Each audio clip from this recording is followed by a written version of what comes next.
चार भिंतीच्या आत जे दिसतं ते फक्त घर नाही, ती एक जिवंत व्यवस्था आहे. आणि त्या व्यवस्थेचा कणा एका स्त्रीच्या निशब्द श्रमांवर उभा आहे. पण प्रश्न इतकाच आहे, हा कणा दिसतो का समाजाला?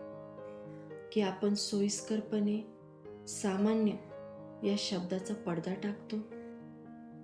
पहाटेच्या आधी सुरू होणारा तिचा दिवस कुठल्याही अर्थव्यवस्थेच्या अहवालात नाही, कुठल्याही नोकरीच्या वर्णनात नाही आणि कुठल्याही पगारपत्रकात मोजला जात नाही.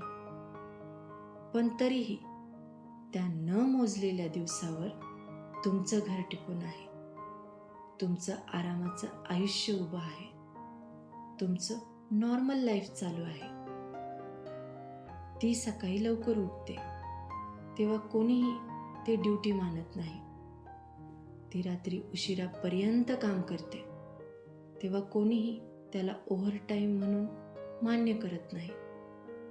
कारण तिचं काम काम म्हणून नोंदवलंच जात नाही, ते कर्तव्य म्हणून गिळून टाकलं जातं.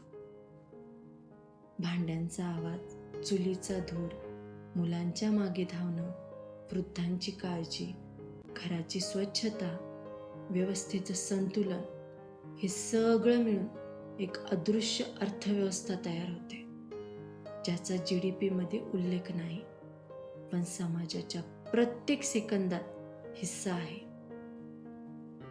तिला हाऊसवाईफ म्हणणं म्हणजे तिच्या संपूर्ण अस्तित्वाला एका शब्दात मर्यादित करणं आहे.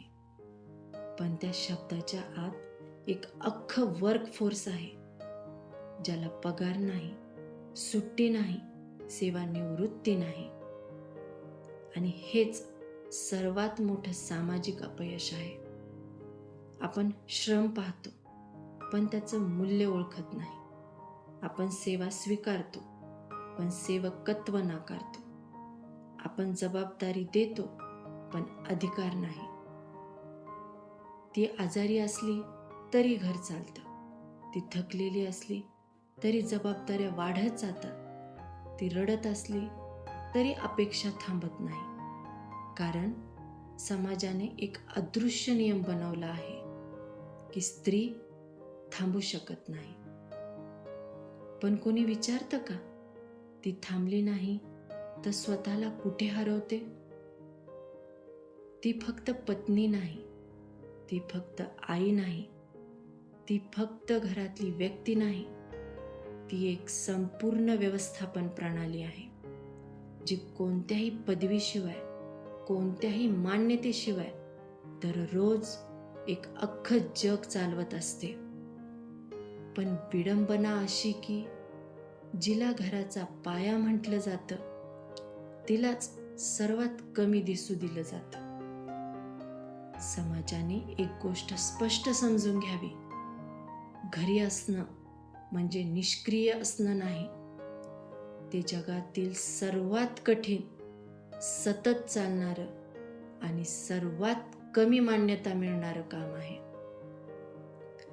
आणि जर हे काम एका क्षणासाठी थांबलं तर कोणतंही कार्यालय चालणार नाही, कोणतंही घर सुरळीत राहणार नाही, कोणताही सामान्य दिवस शक्य राहणार नाही.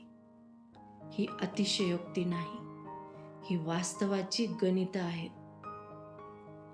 आज ही फक्त एक कविता नाही, ही एक सामाजिक नोंद आहे त्या व्यवस्थेची जी स्त्रीच्या श्रमाला स्वाभाविक म्हणते आणि त्याच्या आड एक संपूर्ण जीवन अदृश्य करून टाकते.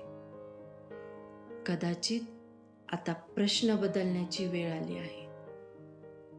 ती घरासाठी काय करते याऐवजी आपण तिच्या श्रमाला मान्यता का नाकारतो?